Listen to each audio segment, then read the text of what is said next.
یہ نشست اور یہ بیٹھک، یہ مجلس، جیسا کہ مجھے بتایا گیا ان منتہی طلباء کے لیے ہے جو یہاں اس مدرسے میں مختلف شعبہ تخصص و تخصصات میں اپنے مطلوب اور مقصود دین علم کی تکمیل کر رہے ہیں۔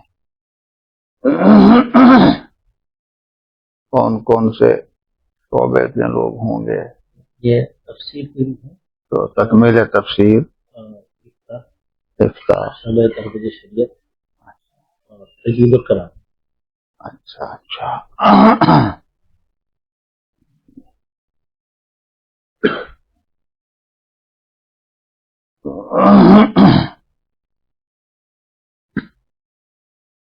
مولانا محترم کی خواہش ہے، مولانا ابوبکر صاحب زیدہ مجدہم کی، کہ میں حجت الاسلام حضرت مولانا محمد قاسم صاحب نانوتوی قدس سرہ کی شخصیت کے تعلق سے کچھ کہوں، اور ان کی جو علمی خدمات ہیں، تصنیف و تالیف و تصانیف کی شکل و صورت میں، تو اس تعلق سے بھی کچھ کہوں۔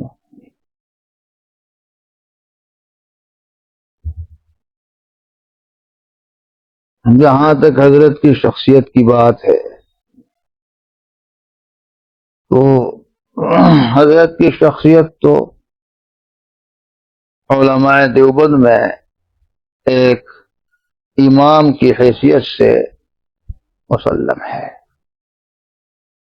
جیسے فقیہ النفس قطب الارشاد حضرت اقدس گنگوہی نور اللہ مرقدہ کی شخصیت امام ربانی امیر کارواں در شریعت و طریقت کی حیثیت سے مسلم ہے۔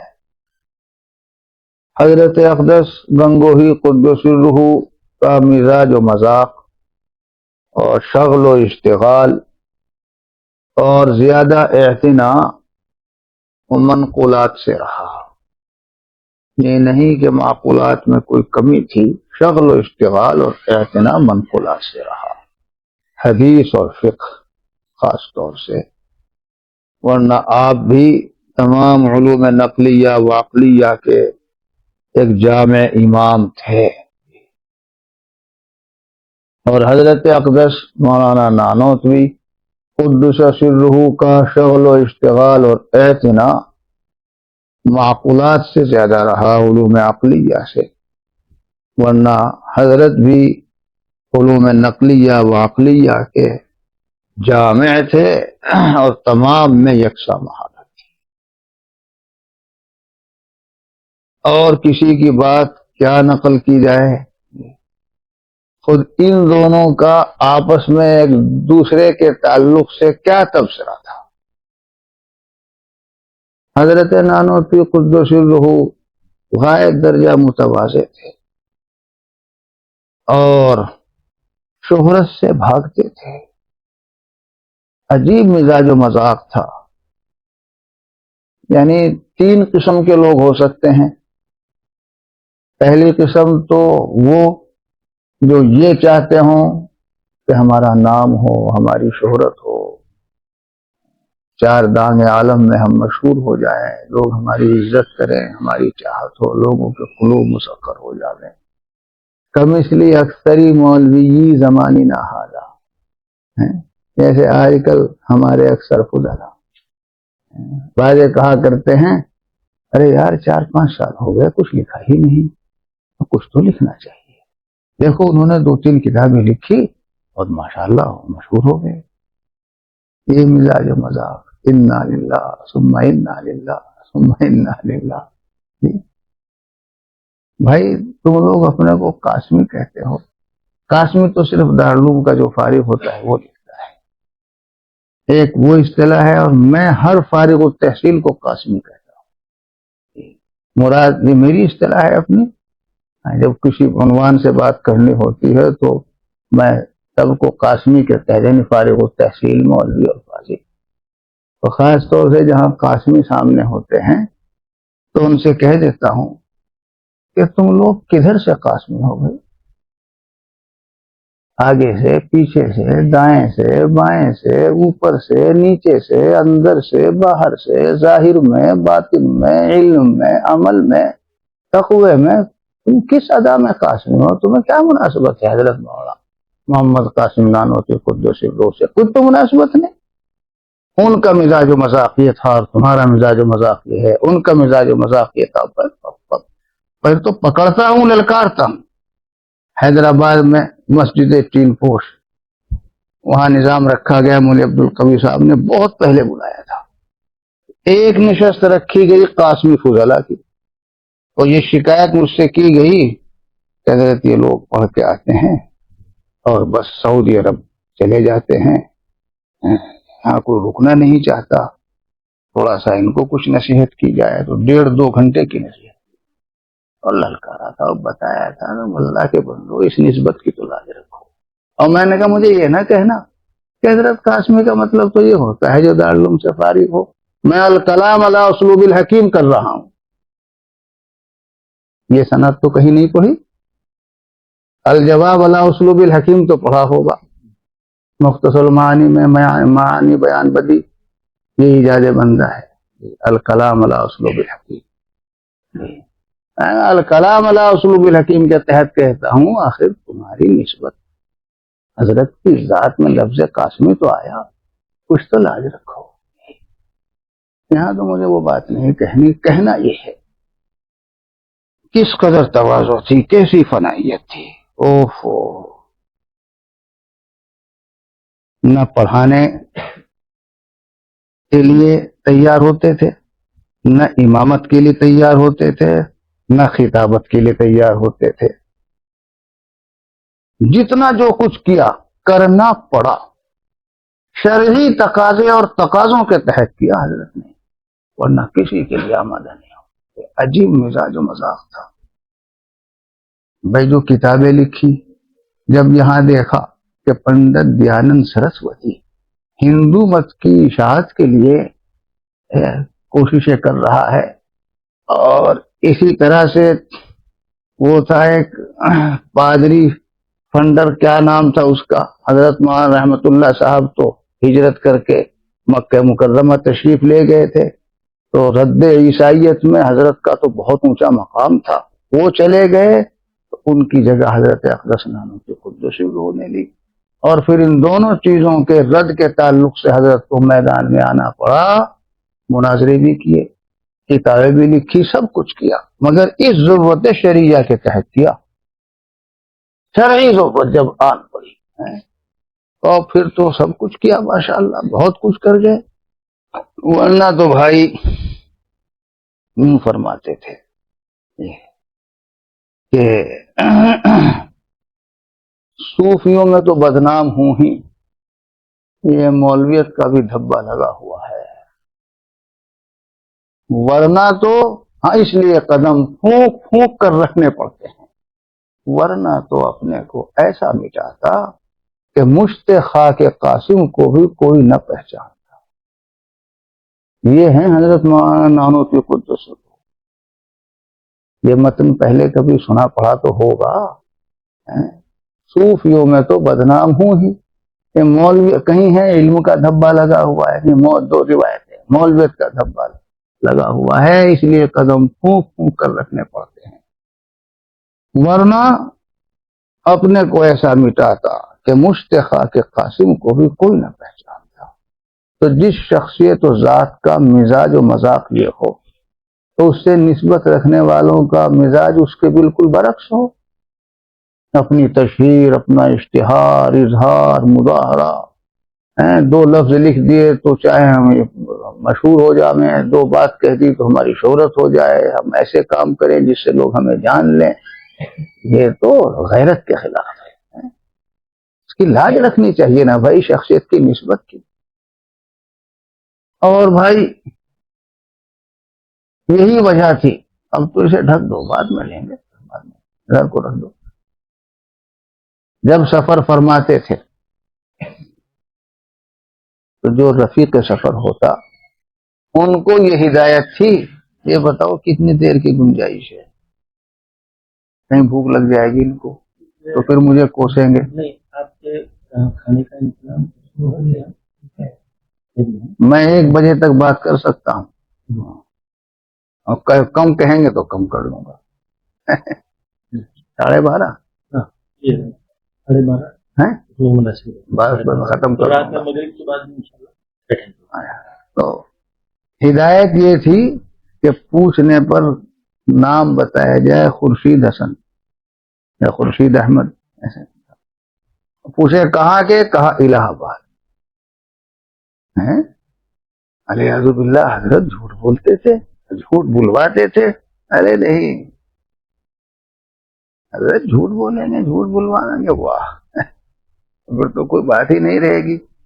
حضرت کا جو تاریخی نام ہے وہ یہی ہے، خورشید حسن یا خورشید احمد. مجھے اب تردد ہو گیا. ہاں خورشید حسن. اور وطن حضرت کا نانوتا. کہتے تھے الہ آباد. الہ آباد ایک درجے میں فارسی کا اسم فاعل سمائی ہے، اللہ کی آباد کی ہوئی بستی. تو حکیم الاسلام حضرت قاری طیب صاحب کو وہ اپنے لب و لہجے میں فرمایا کرتے تھے، اور وہ کون سی بستی ہے جو اللہ کی آباد کی ہوئی نہیں ہے؟ نانوتا بھی اللہ کا آباد کیا ہوا ہے، قصبہ ہے. جھوٹ کہاں سے ہوا؟ اور ہمارا ذوق یہ ہے، ہم تو یہ چاہتے ہیں کہ اگر وہ رفیق سفر صرف اتنا بتا دے کہ مولانا فلاں، میں تجھے تو بتانا بھی نہیں آتا. جب تک کہ 1-2-4 میٹر کے القاب آگے پیچھے کے نہ لگاویں تو نفس ہمارا خوش نہیں ہوتا، ہمیں سیری نہیں ہوتی. جہ اور چاہ کے بھوکے ہیں، اور حضرت کی یہ ہدایت تھی. مگر دیکھو من تواضع للہ رفعہ اللہ. جو شخصیت چاہتی تھی کہ مجھے کوئی نہ جانے میں مٹا دوں، اللہ تعالیٰ نے پورے عالم میں ان کا تعارف کرا دیا، ان کا نام اور کام پہنچا دیا. حضرت مولانا یونس صاحب رحمۃ اللہ علیہ فرماتے تھے، بھائی حضرت مولانا قاسم نانوتوی کا اخلاص کتنا کامل ہوگا سمجھ میں نہیں آتا کہ اللہ تعالیٰ نے حضرت کے ذریعے سے ایسا کام لیا کہ اس کے فیض کو پورے عالم میں پہنچا. کتنا اخلاص ہوگا حضرت کا.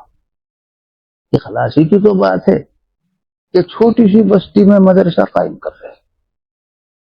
ہم تو مدرسہ قائم کرنے کے لیے ایسی جگہ دیکھتے ہیں جہاں چندہ بھی زیادہ ملے، روپیہ پیسہ بھی زیادہ ہو، عمرہ ہو وہاں، تاکہ ہمارا بھی کام بنے اور مدرسہ بھی جلدی چلے.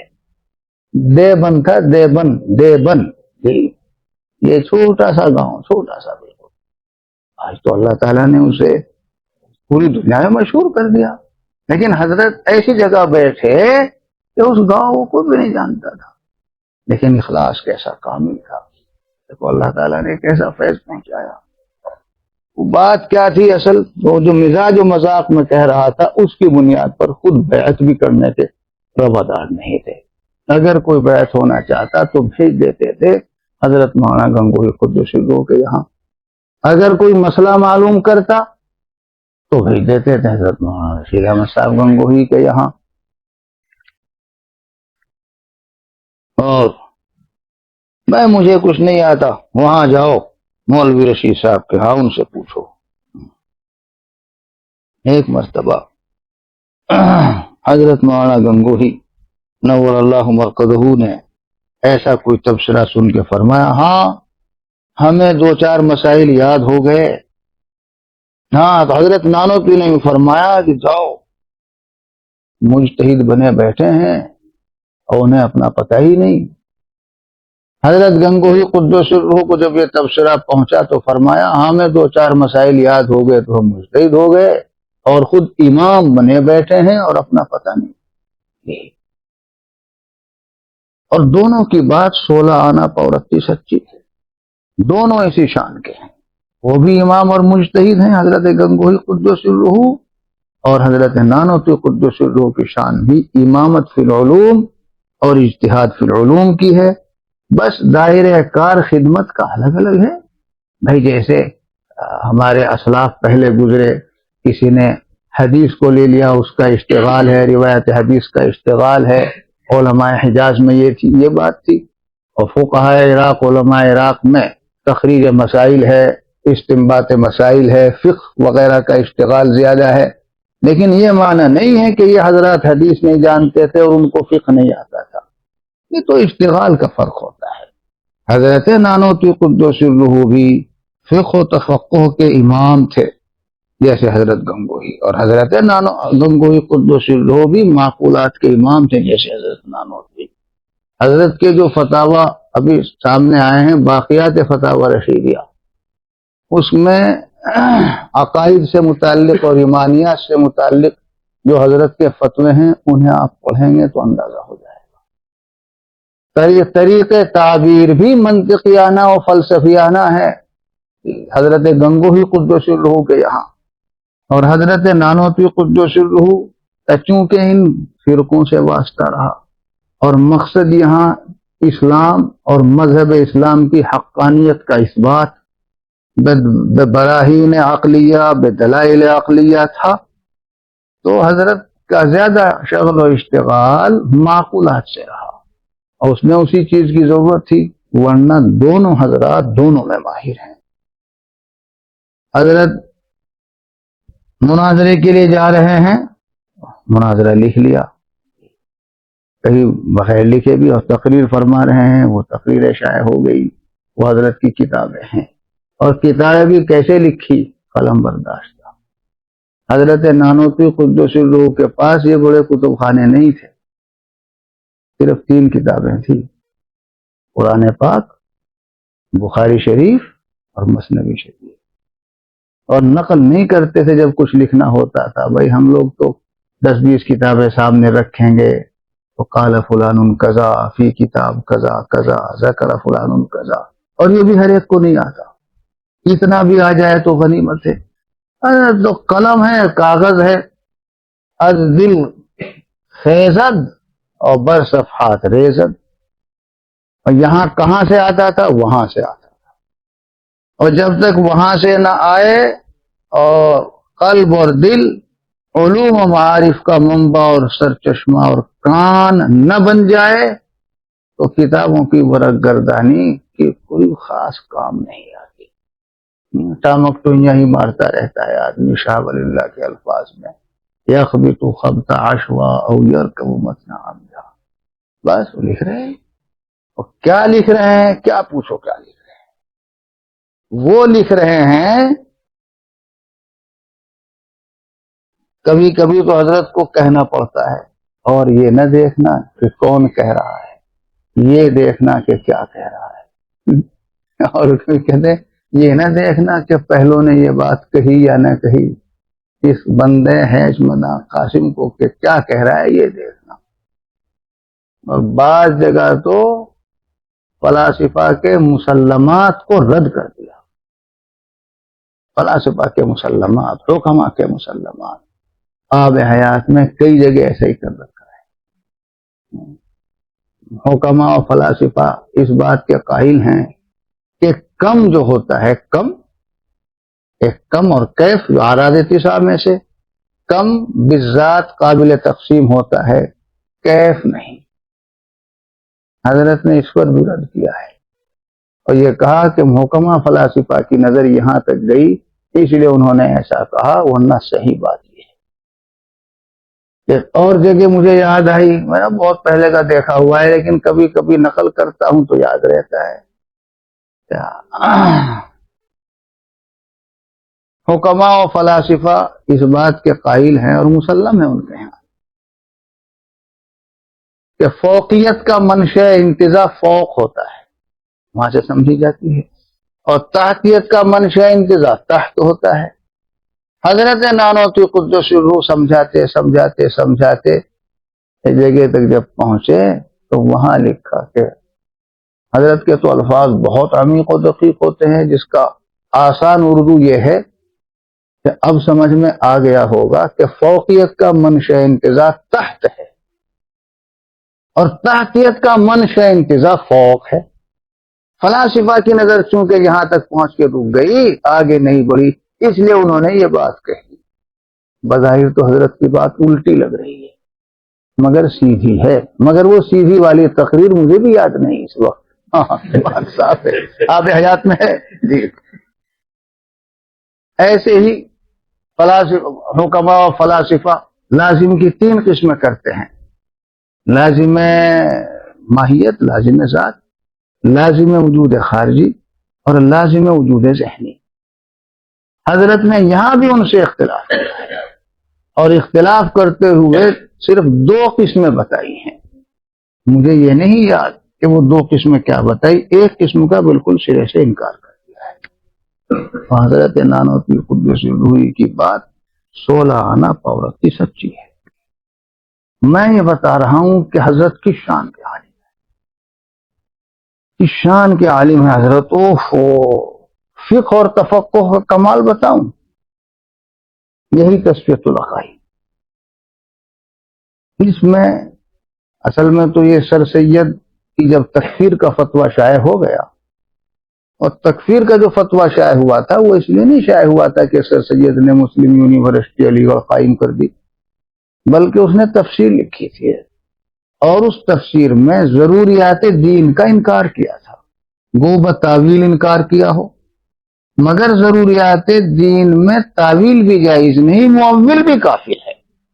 علامہ انور شاہ کشمیری نور اللہ مرقدہ نے ایک دن درس بخاری شریف میں عجیب طرح سے بات شروع کی، فرمایا بعض جاہل مولوی فقہ کی اس عبارت سے کہ کسی میں 99 وجہ کفر کی ہوں اور 1 وجہ اسلام کی تو اس کی تکفیر نہیں کریں گے، یوں سمجھتے ہیں کہ کسی میں 99 چیزیں کفر کی ہوں اور 1 اسلام کی تو تکفیر کا حق نہیں، حالانکہ 1 چیز بھی اگر کفر کی ہو اور 99 چیزیں اسلام کی ہوں جب بھی کافر قرار دیں گے۔ وہاں ایک بات نقل کی، ایک عالم صاحب مجھ سے کہنے لگے کہ تعویل کے ساتھ انکار کریں تو کافر نہیں ہوتا، تو میں نے ان سے پوچھا کس کتاب میں ہے؟ کچھ نہیں کہا۔ میں نے سوچا تھا کسی کتاب کا حوالہ دیں گے تو پھر کچھ کہوں گا، اور پھر خیالی کے حوالے سے ایک بات نقل کی، یہی بات نقل کی کہ ضروریات دین میں تعویل جائز نہیں ہے، مؤول بھی کافر ہے، اور بات کو پھر پورا بھی اسی عنوان پر کیا کہ بعض جاہل مولوی ایسی چیزوں میں سمجھ کھو گئے تھے۔ جاہل بھی اور مولوی بھی کیسے جمع ہو گئے ہیں؟ کیسے جمع ہو بتاؤ؟ مولوی ہے تو جاہل نہیں اور جاہل ہے تو مولوی نہیں، جمع ہو جائیں گے۔ ہاں عالم اور جاہل نہیں جمع ہو سکتے، یہ پھر ایک نئی سی بات ہوگی مگر جاہل اور مولوی، علامہ کشمیری ایسے نہیں فرمانے کہ کوئی گالی دینا مقصد ہو۔ بھائی مولوی تو مدارس والوں کی اصطلاح ہے، جو کسی مدرسے میں داخل ہو، اول دوم سوم چہارم جتنے سالوں کا نصاب ہو وہ نصاب پورا کر لے، یہاں تک کہ پھر وہ سند کا مستحق ہو جائے، دور حدیث شریف میں پاس بھر نمبر حاصل کر لے، سارا مولوی ہے۔ اما انہو سارا عالما، لا، عالم بننے کے لیے تو بہت پاپڑ بیلنے پڑتے ہیں، مولوی بننے کے لیے کچھ خاص نہیں کرنا پڑتا۔ اب ایسے مدرسے جو گھٹاتے جا رہے ہیں مقدار، جبکہ صلاحیتیں کمزور ہیں، ذہن بھی کمزور، حافظہ بھی کمزور، تو پھر مدت بڑھنی چاہیے نا، مگر گھٹا رہے ہیں۔ یہ حیرت کی بات ہے، الٹی بات ہے بالکل۔ یوں کہتے ہیں کہ جی طلبہ راضی، طالب علم تو راضی ہوگا جو علم کا متلاشی ہوگا، طالب سند وہ کیوں پڑھاتے ہو؟ ارے بھائی دارالعلوم دیوبند کا نصاب تو 8 سال کا ہے، وہاں نہیں پڑھنے آتے لوگ، ہر شخص چاہتا ہے میرا دارالعلوم میں داخلہ ہو جائے، یہ نہیں ہے بات۔ خیر میں تو یہ کہہ رہا ہوں عالم ہونے کے لیے تو بہت پاپڑ پھیلنے پڑتے ہیں، مولوی ہونے کے لیے کچھ خاص نہیں کرتے۔ کتنے مولوی ہیں جو مدلولات کتاب اللہ اور مدلولات سنت رسول اللہ کا انکشاف تام رکھتے ہوں، مراد ربانی اور مراد نبوی علی صاحب الصلاۃ والتسلیم کا صحیح فہم جنہیں حاصل ہو، انگلیوں پہ گنے جا سکے۔ حضرت مفتی شفیع صاحب نور اللہ مرقدہ نے اپنے زمانے میں فرمایا تھا کہ عالم اور فقیہ اگر تلاش کرو گے تو ہاتھ کی انگلیاں کھڑی رہ جائیں گی، تعداد پوری ہو جائے گی۔ عالم اور فقیہ، مولوی نہیں، مولوی تو لا تعد ولا تحصیٰ ہے، توسا ہے، حضرت مولانا سعید صاحب فرما دیا کرتے تھے کبھی کبھی کہ بھائی اس وقت فرماتے تھے اب سے 20-25 سال پہلے ہندوستان میں ہر سال 10,000 فضلہ تیار ہوتے ہیں مگر کابل میں سارے گھوڑے نہیں ہوتے اب تو 20,000 تیار ہوتے ہوں گے. عالم کتنے ہوتے ہیں؟ ارے حضرت عالم ہونا تو بہت دور کی بات ہے. اگر علم حاصل کرنا بھی آ جائے نا 7-8 سال کے عرصے میں علم حاصل کرنا، جس کے 2 معنی ہیں. ایک تو فہم مدلول کتاب کی صلاحیت پیدا ہو جائے، کنجی اور چابی، اور دوسرے یہ پتہ چل جائے کہ جہاں تالا لگا ہوا ہے وہ الماریاں کون سی ہیں. بھئی چابی تو مل گئی ہمیں، اور یہ پتہ نہیں خزانہ ہے کہاں، تو کیسے کھولیں گے؟ یعنی مختلف علوم و فنون کے مصادر مستندہ اور مراجع مستندہ کا صحیح علم ہو جائے تو یہ طالب علم 8 سال 6 سال لگا کر پورا کامیاب ہے. علم تو اب آنا شروع ہوگا. کنجی اگر مل گئی اور الماری کا پتہ چل گیا، اب جب کھولے گا تو علم نکالے گا. یہ ایک تشبیہی تعبیر ہے. میری مراد یہ ہے اگر فہم کتاب، فہم مدلول کتاب کی صلاحیت و استعداد اس نے ہم پہنچا لی، اور بھائی پھر مصادر مستندہ کا پتہ چل گیا، علوم عالیہ کے بھی اور علوم عالیہ کا بھی. علوم عالیہ نحو، صرف، معانی، بیان، بدیع، یہ سب علوم عالیہ ہیں. یہ نہیں ہے کہ ہم ان میں ماہر ہو گئے. ابھی کہاں ماہر ہو گئے، ابھی تو کتابیں پڑھی ہیں.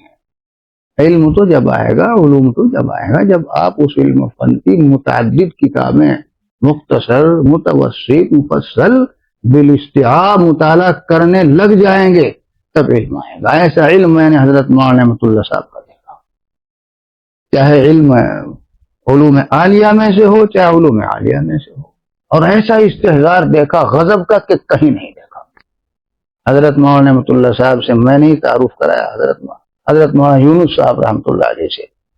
میرا تعلق مولانا سے 4 سے شروع ہوا اور اخیر تک رہا، اور بہت شفقت فرماتے، بڑی رعایت فرماتے. تو میں نے تذکرہ کر دیا ایک مرتبہ.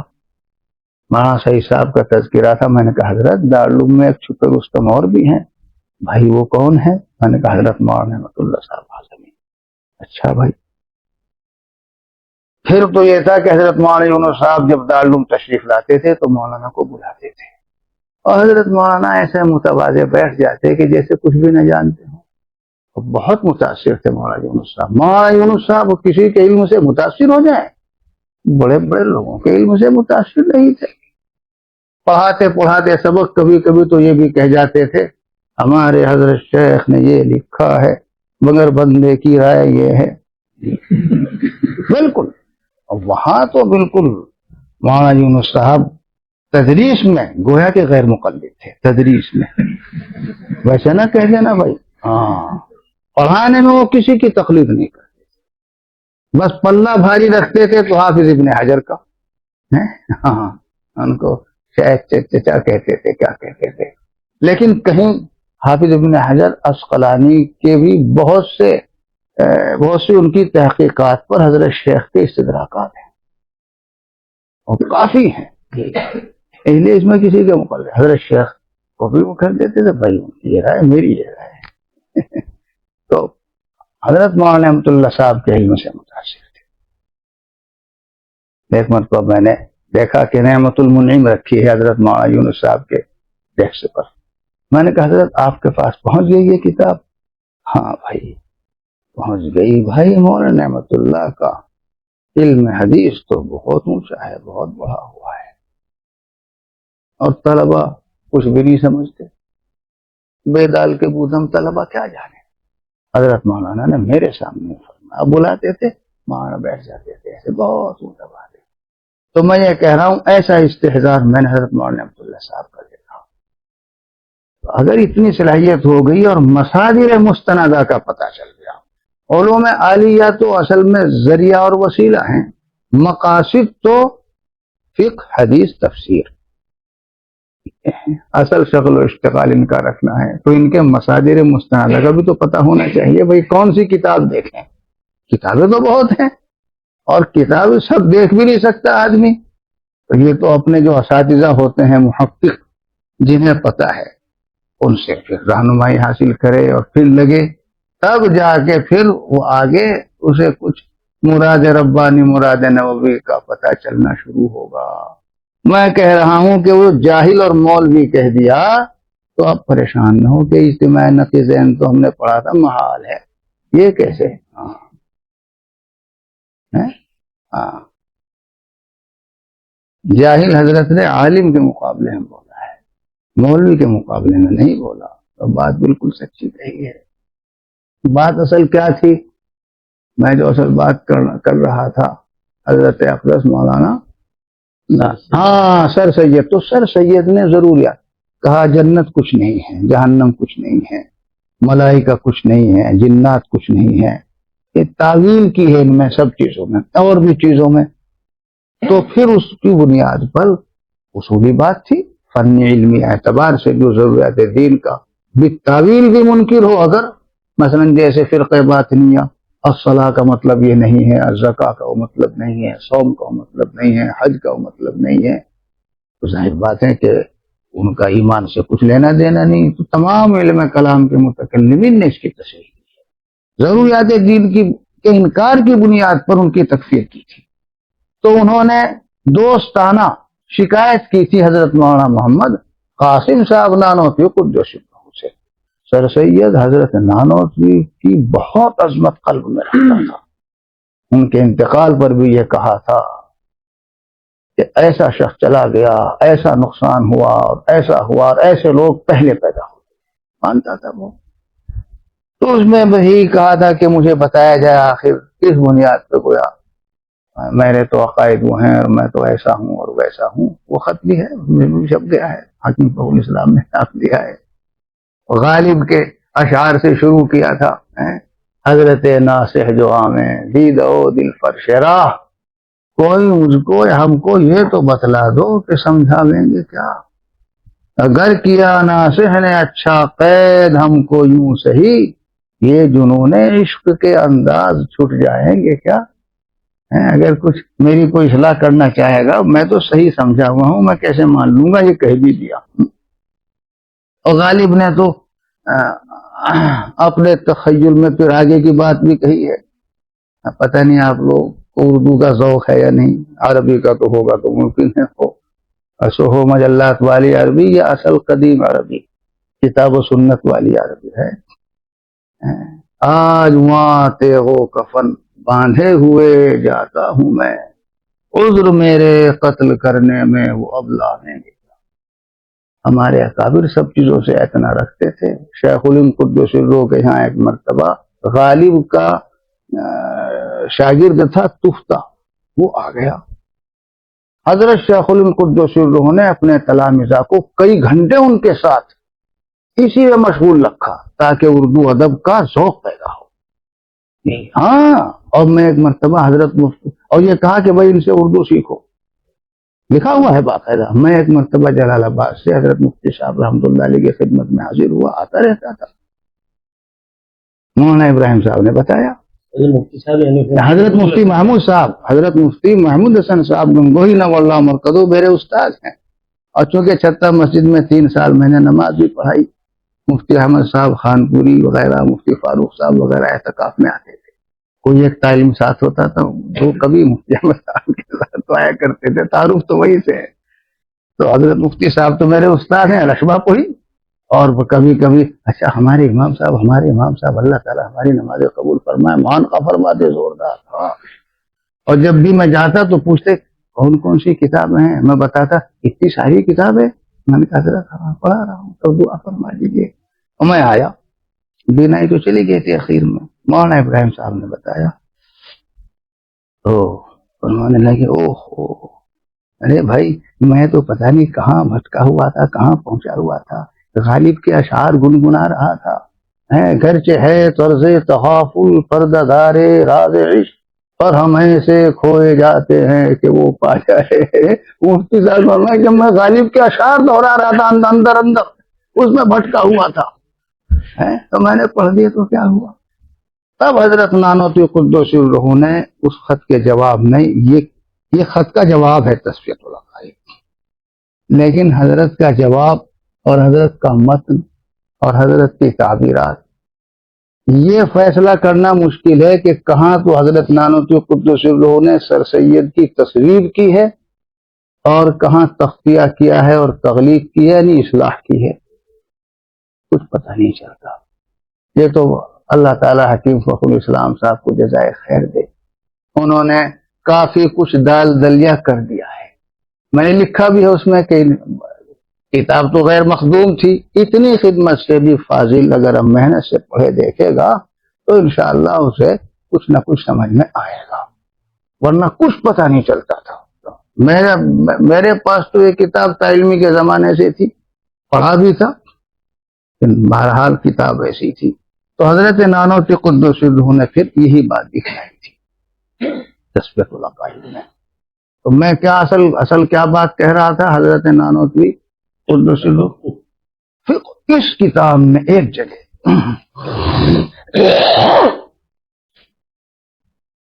عجیب بات لکھی ہے حضرت نے، ائمہ فقہ میں، مجتہدین میں نے کہیں کسی مجتہد اور امام کے ہاں وہ تصریح نہیں دی۔ کیا بات لکھی ہے! اس سے حضرت کا کمال فقہ و تفقہ در باب شریعت محسوس ہو سکتا ہے، علوم نقلیہ میں مہارت۔ ویسے تو اصول الفقہ میں ایک بحث آتی ہے، حسن لذاتہ حسن لغیرہ، قبیح لذاتہ قبیح لغیرہ، مگر وہاں پر ہم اسے سمجھتے ہیں اور اس سے جو جزیات اس کے تحت ہوتے ہیں انہیں بھی سمجھ لیتے ہیں۔ حضرت نانوتوی قدس الروح نے اس کتاب میں ایک جگہ فرمایا، اسی اصول کے تحت فرمایا ویسے تو، مگر تطبیق دیکھی حضرت کی، فرمایا سچ تو مطلوب ہے نا، معمور بھی وہاں پڑھایا جاتا ہے، وہی معمور بھی میں حسن ہوتا ہے، معمور بھی حسن ہوتا ہے، اور منہی عنہ میں قبح ہوتا ہے، وہ قبیح ہوتا ہے، مگر حسن لذاتہ حسن لغیرہ، قبح لذاتہ قبح لغیرہ۔ حضرت نانوتوی قدس الروح نے ایک بات کو بیان کرتے ہوئے اس کے سیاق و سباق میں فرمایا کہ سچ معمور بھی ہے، بندے مکلف ہیں سچ بولنے کے، اور جھوٹ کذب یہ منہی عنہ ہے، بندے مکلف ہیں اس سے بچنے کے، مگر یوں فرمایا کہ سچ میں جو حسن ہے وہ لذاتہ ہی نہیں ہے، لغیرہ ہی ہے، یہ حسن لذاتہ ہی نہیں ہے، لغیرہ ہی ہے، اور کذب میں جو قبح ہے وہ لذاتہ ہی نہیں ہے، لغیرہ ہی ہے۔ لہذا اگر کہیں کسی وجہ سے کذب میں حسن آ جائے، وہ حسن ہو جائے، تو اب کذب مطلوب ہوگا، اور اگر کہیں صدق اور سچ میں قبح آ جائے کسی غیر کی وجہ سے، وہ منہی عنہ ہو جائے گا۔ امامت دیکھیے حضرت کی اور فقہ و تفقہ، اور بالکل آسان، ویسے تو بات تو آسان ہے مگر تقریر آسان نہیں تھی یہ استدلالی رنگ کی۔ فرمایا کہ دیکھو اسی لیے غیبت ممنوع ہے، حالانکہ غیبت میں تو آدمی سچ بولتا ہے۔ اللہ کے رسول صلی اللہ علیہ وسلم کی حدیث شریف، یا رسول اللہ ان کان فی اخی ما اقول، تو کیا فرمایا تھا؟ ان کان فی اخی کا ما تقول فقد اغتبتہ والا فقد بہتہ۔ بھائی غیبت میں تو وہی عیب اور کمی بیان کی جائے تو غیبت کہیں گے جو واقعی اس شخص کے اندر ہے، اور ہے ہی نہیں تو وہ تو بہتان تراشی ہے، اس سے بھی بڑا گناہ ہے۔ غیبت سچ ہے مگر اس میں قبح کیوں آ گیا کہ اس سے دو دلوں میں دوری ہو جائے گی، معاشرے میں فتنہ و فساد ہوگا، بگاڑ ہوگا، اختلاف ہوگا، لڑائیاں جھگڑے ہوں گے، اور بجائے جوڑ کے توڑ پیدا ہو جائے گا۔ اس کی وجہ سے یہ سچ تو ہو گیا ممنوع، یہ ہو گیا منہی عنہ، اور جھوٹ حدیث شریف میں ہے، لیس الکذاب الذی یصلح بین الناس ویبغی خیرا یا ینمی خیرا۔ دو شخصوں کے اندر دوری ہے، اب ایک شخص اصلاح ذات البین کے پیش نظر اس اس کے پاس جاتا ہے، کہتا ہے ارے بھائی تم بلا وجہ اس سے بدزن ہو، وہ تو تمہاری تعریف کر رہے تھے اور ان کو تو بڑا احساس ہے ہم سے ایسا ہوا اور ویسا ہوا، لمبی چوڑی تقریر، حالانکہ انہوں نے کچھ بھی نہیں کہا، اپنی طرف سے جھوٹ وضع کر کے اسے مانوس کر رہا ہے۔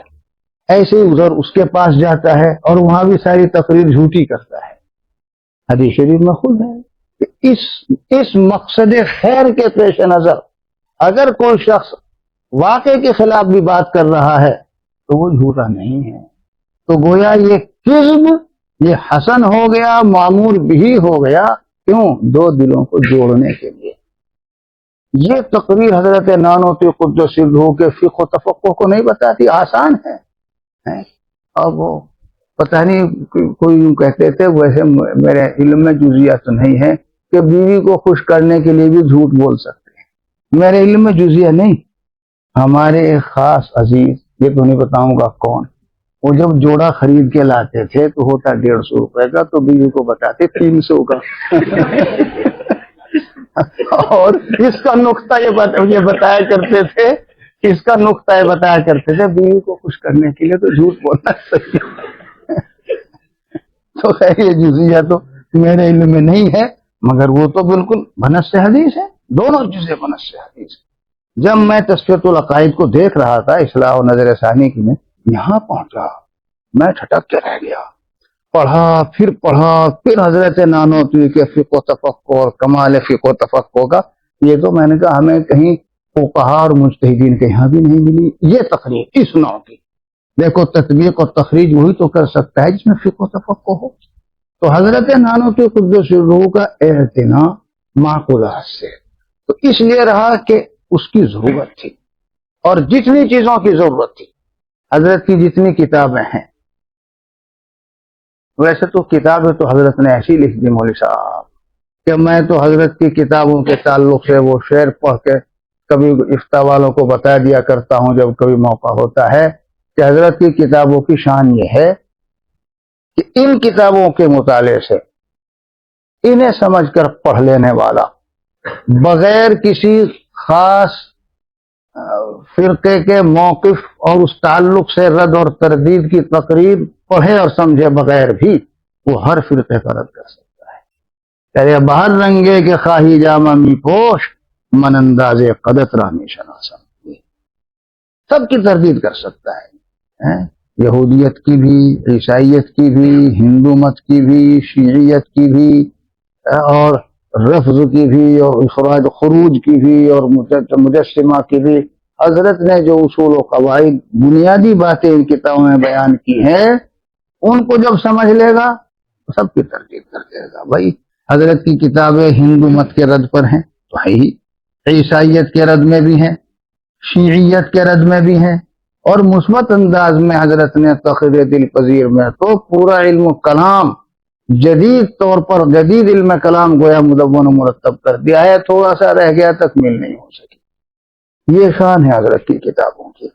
ان کتابوں کو پڑھنے کے بعد انشاءاللہ کوئی جو سمجھ کے پڑھ لے گا وہ کسی سے بھی گفتگو کر سکتا ہے، وہ خاموش مفہم نہیں ہوگا، دوسرے کو مفہم کر دے گا۔ ایسی کتابیں لکھی ہیں حضرت نے، 36 کتابیں۔ مگر مجھے تو بہت خوشی ہوئی، مجھے آنے سے پہلے اتنا نہیں پتا تھا، بس انہوں نے میں بھائی کیا ہے وہاں کہا کچھ تخصص کا شعبہ ہے اور حضرت نانوتوی قدس روح کے تعلق سے بھی کچھ ہے، ایسا کچھ بتایا تھا۔ بھائی اتنا مجھے پتا تھا، مجھے تو یہاں آ کے بہت خوشی ہوئی جب مولانا نے یہاں ماشاءاللہ اس شعبہ اور اس شعبے کے تحت حضرت نانوتوی قدس روح کی کتابوں سے اعتناء، ان کا پڑھنا پڑھانا یہ بتایا۔ میں نے کہا بھائی یہ تو میری بہت پرانی آرزو ہے، دیرینہ آرزو دارالعلوم کے تعلق سے بھی تھی، حضرت قاری عثمان صاحب نے تجویز بھی پاس کر دی تھی اور آگے اس شعبے کا احیاء بھی ہونا تھا، مگر حضرت کی رحلت ہو گئی۔ تو بہت مناسب ہے ماشاءاللہ ترتیب کے ساتھ حجت الاسلام، انتصار الاسلام اور مباحث شاہ جہاں پور اور بہت سے چھوٹی چھوٹی کتابیں بھی ہیں حضرت کی۔ یہ تو سہل اور آسان کتابیں ہیں، یہاں سے شروع کر کے پھر آگے دقیق کتابیں ہیں حضرت کی، جیسے تہذیر الناس ہے، قبلہ نما ہے، اور سب سے ادق جو کتاب ہے وہ تواب حیات ہے۔ حضرت کی کتابوں کو سمجھنے کے لیے مگر بھائی معقولات ضروری ہے، اور معقولات سے آج کل ہمیں مناسبت نہیں، معقولات و مشروبات سے مناسبت نہیں۔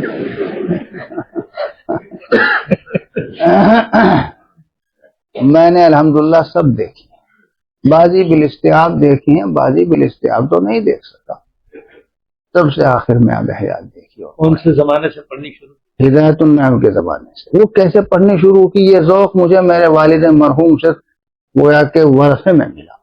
والد مرحوم اتنا رکھتے تھے حکیم الاسلام حضرت قاری طیب صاحب قدس سرہ کی کتابوں سے اور حضرت نانوتوی قدس سرہ کی کتابوں سے۔ ویسے پڑھتے پڑھاتے تو نہیں تھے، ان کے استاد تھے حضرت مولانا فخر الحسن صاحب مراد آبادی رحمۃ اللہ علیہ۔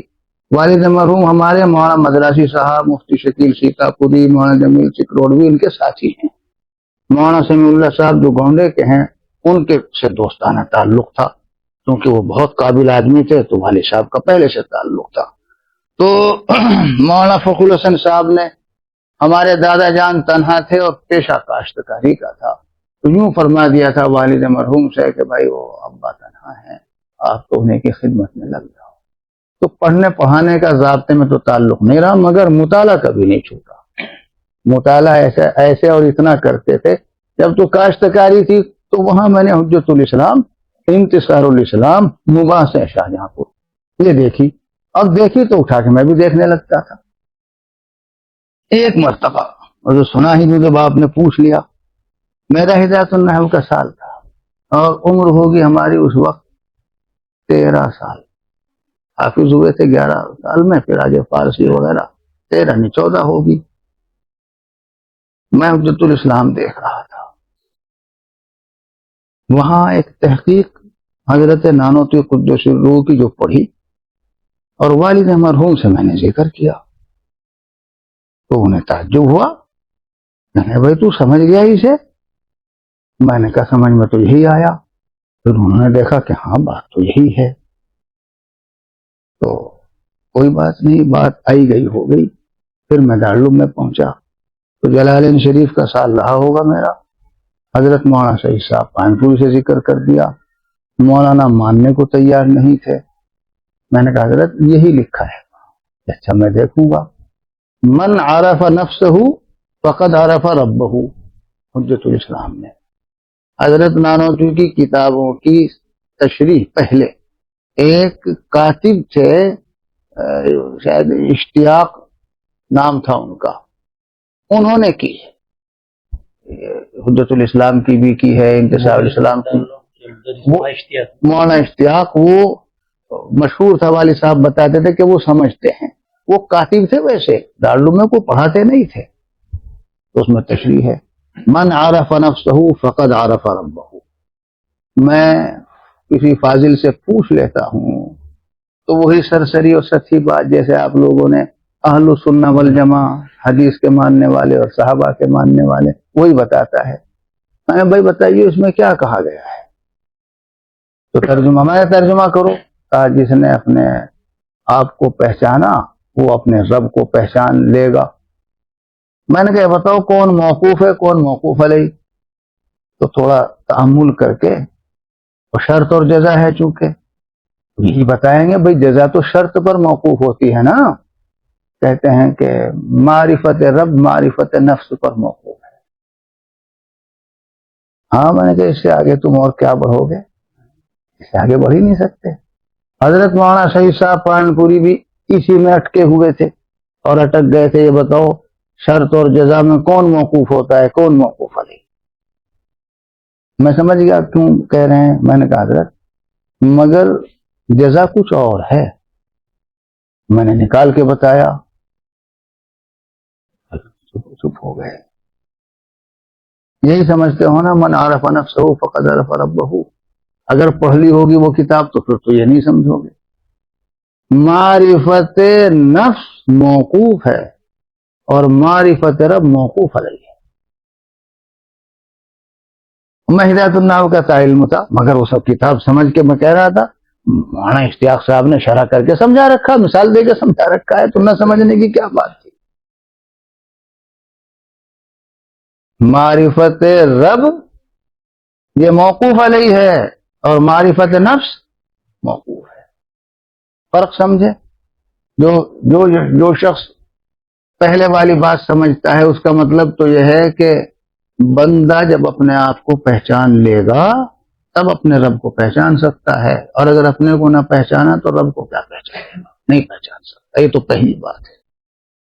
اور جو دوسری بات ہے اور جسے حضرت نانوتوی قدس الروح فرما رہے ہیں، حضرت کی بات بہت گہری ہوتی ہے.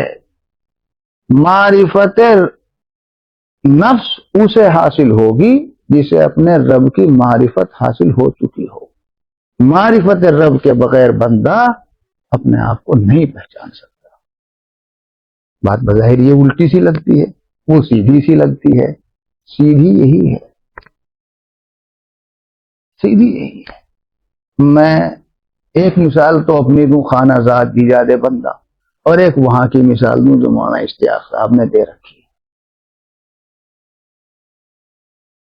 آج کل ہمارے طالب مگر کتابوں میں نمبر لے آئے اور اول آ جائے مثلا، اور 2-4 سال اول آ جائے اور سینہ تان کے سمجھتا ہے ہم چمن ڈنگرے نیس. یہی کہتا ہوں کہ میں طالب علم ہوں بھائی، بزرگانہ وقار نہیں. ہاں، ہم چمن دیگرے نیس، تو میں بہت کچھ. اچھا، زام پیدا ہو جاتا ہے، عجب پیدا ہو جاتا ہے.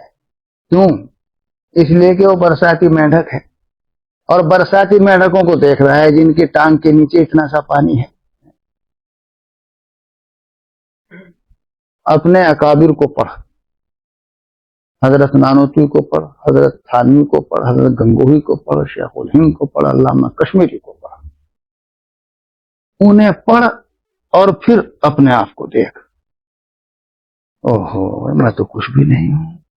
اور آگے بڑھ.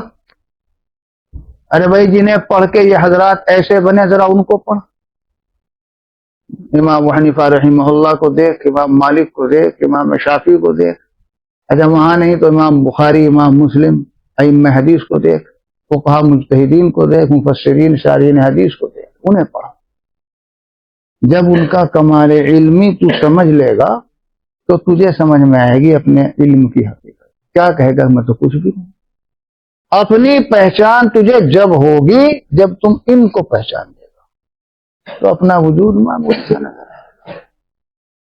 آگے مثال سمجھ میں، یا اپنے کو پہچان کے انہیں پہچانے گا.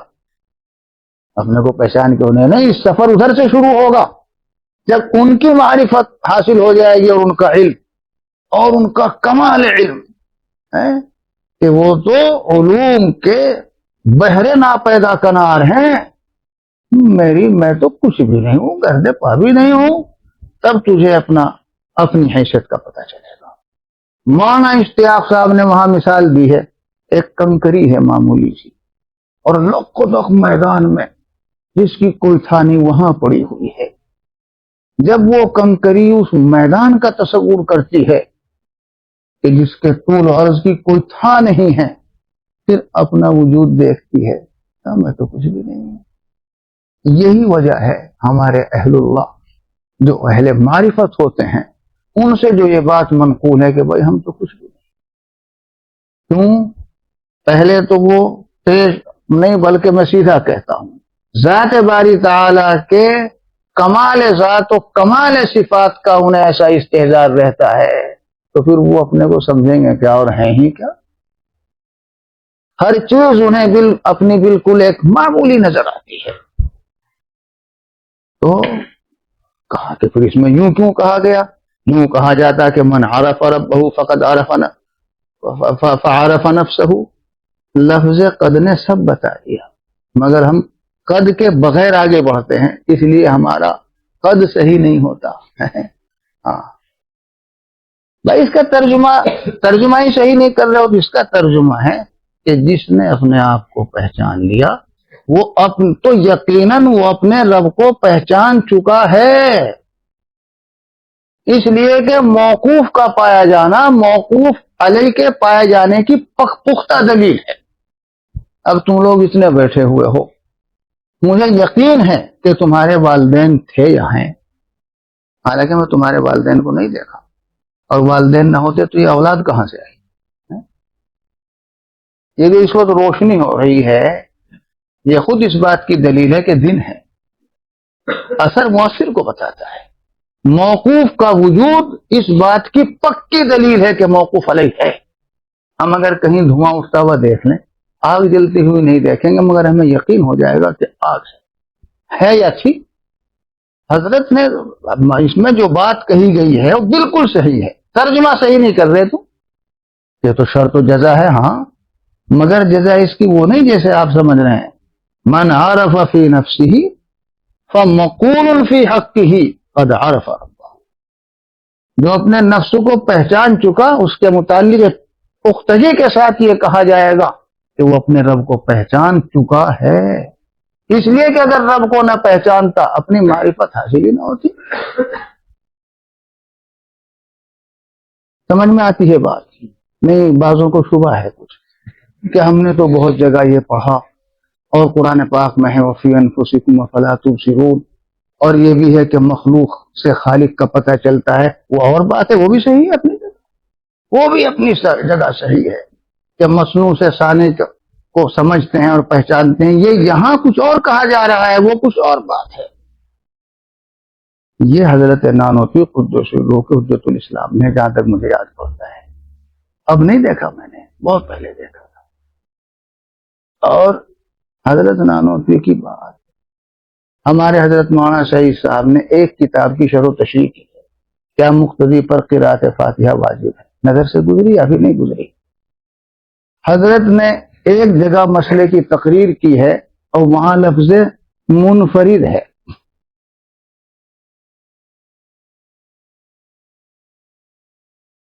ہاں، حضرت مولانا نے حاشیہ لکھا، کتاب کے سب نسخوں میں یہاں یہی لفظ ہے، مگر اس ہیچ مداح کو پورا یقین ہے کہ یہ تحریف ہے اور کتاب و طباعت کی غلطی ہے، صحیح لفظ یہاں مقتدی ہونا چاہیے، ایسا کچھ یاد پڑتا ہے۔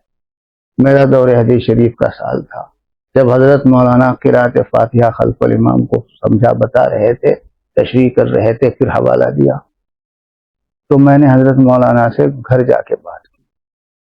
میں نے اس سے پہلے ہی وہاں حاشیہ لکھ رکھا تھا کہ حضرت کا وہ لفظ ہی صحیح ہے اور حضرت کی ہمارے استاذ کی تصحیح صحیح نہیں ہے۔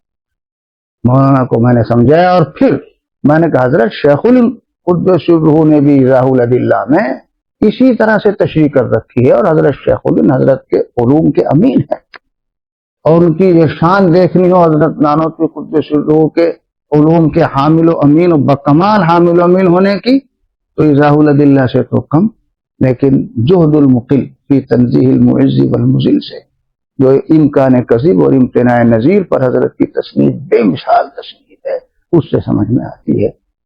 پر مان گئے، فرمانے لگے کہ بھائی ویسے میں نے کٹوایا تو نہیں، میں نے کہا نہیں حضرت آپ نے حاشیے میں صرف نہیں، تو پھر تو بات تو صحیح بن رہی ہے، باقی مسئلے کی تقریر صحیح ہو جاتی ہے، پھر وہی بات صحیح ہے۔ حضرت نانوتوی کی بات بہت گہری ہوتی ہے، حضرت کے علوم کو سمجھنے کے لیے ایک بار کا مطالعہ تو کافی ہے۔ ہاں، میں جو بات اصل نقل کرنا چاہ رہا تھا معقولات کی، وہ کہہ دوں، ورنہ پھر یہ معقولات و مشروبات میں لگیں گے جا کے۔ ہاں ہے، ارے بھائی حضرت کی کتابوں کی شان کیا ہے۔ شیخ الاسلام حضرت اقدس مدنی نور اللہ مرقدہ نے آب حیات کے متعلق جو ادق کتاب ہے، سب سے دقیق تر، یوں فرمایا کہ اس کتاب کو سمجھنے کے لیے گھبرائیو تو مت، ہاں احساس کمتری میں تو مبتلا مت ہونا، لیکن بات تو بتائی جائے گی۔ اس کتاب کو سمجھنے کے لیے تمام علوم نقلیہ و عقلیہ میں مہارت، میں تم تو ہی ڈھیر ہو جاؤ گے، اس لیے کہ علوم نقلیہ کی فہرستی معلوم نہیں ہمیں تو سب کی، اور مناسبت نہیں مہارت، اور اتنا کچھ کر بھی لیں تو پھر علوم عقلیہ میں بھی مہارت۔ اوہو، مگر یہاں بات پوری نہیں ہوئی، اور بتاؤں کہ ساتھ ساتھ اس کا مطلب کچھ اور بھی ضروری ہے، اور وہ تو ایسی چیز ہے وہ بالکل غیر اختیاری ہے بابا، ان کا تو کچھ دال دلیا کر بھی نہیں، مگر حضرت کی بات 16 آنا پورتی سچی ہے۔ کیا فرمایا؟ ساتھ ساتھ کشف سے مناسبت بھی ضروری ہے، اس لیے مفتی احمد صاحب سے تعلق بھی قائم کرنا پڑے گا۔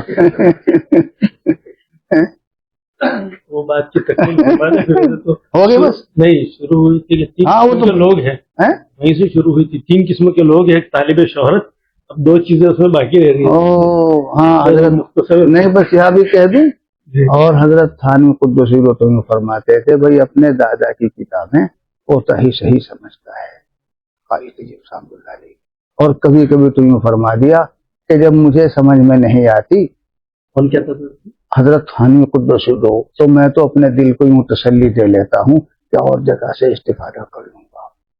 اور شیخ نور اللہ مرقدو نے تحذیر الناس کو فرمایا کہ 11 مرتبہ مطالعہ کرنے کے بعد کچھ سمجھا ہوں، مگر ہمت ہارنے کی ضرورت نہیں، محنت بڑھانے کی ضرورت ہے۔ وہ بات تو خیر ہے ہی ہے۔ 3 قسم کے لوگ مولانا، ہاں ایک تو وہ جو یوں چاہتے ہوں جیسے ہمارے زمانے کے مولوی، ایک وہ جو خالی ذہن ہو جائے تو کیا، نہ ہو تو کیا۔ مولانا نانوتوی قدس سرہ اس مزاج و مزاج کہتے کہ نہیں، شہرت نہ ہو، اپنے کو مٹانا ہے۔ یہ تھی وہ 3 قسمیں، اور اللہ تعالیٰ نے یہ فیصلہ کر رکھا تھا کہ انہیں 4 دانگ عالم میں مشہور کرنا ہے۔ تو حضرت نانوتوی قدس سرہ کے علوم میں لگنے، ان کی کتابوں کو پڑھنے کے لیے میں کہہ رہا تھا بھائی معقولات سے مناسبت بھی ضروری ہے، معقولات کو بھی سمجھ کے پڑھنا چاہیے۔ یہ تو مطلب نہیں ہے کہ اب جو پڑھ رہے ہیں یہاں اور پہلے کچھ نہیں پڑھے معقولات، تو کہیں لو پہلے معقولات پڑھ لیں، یہ تو فیصلہ معقول نہیں ہوگا۔ اب تو مولانا پڑھانے کا کام کر رہے ہیں، مطالعہ کریں، کوشش کریں اور سمجھیں، انشاءاللہ کچھ نہ کچھ تو دال دلیا ہوگا، کچھ نہ کچھ سمجھ میں آئے گا۔ ما لا یدرک کلہ لا یترک کلہ، مگر بات یہی ہے، میں تو خوش ہوں، اس بات سے بہت خوش ہوں، مبارکباد دیتا ہوں، مبارکبادی اور دعا دیتا ہوں اللہ مبارک فرمائے اس سلسلے کو، حضرت نانوتوی قدس سرہ کے علوم حکمت قاسمیہ زندہ ہوں، اور ہمارے فضلاء ان علوم کو پڑھنے سمجھنے والے ہوں، اور اس سے پھر خدمت دین کے باب میں کام لیں۔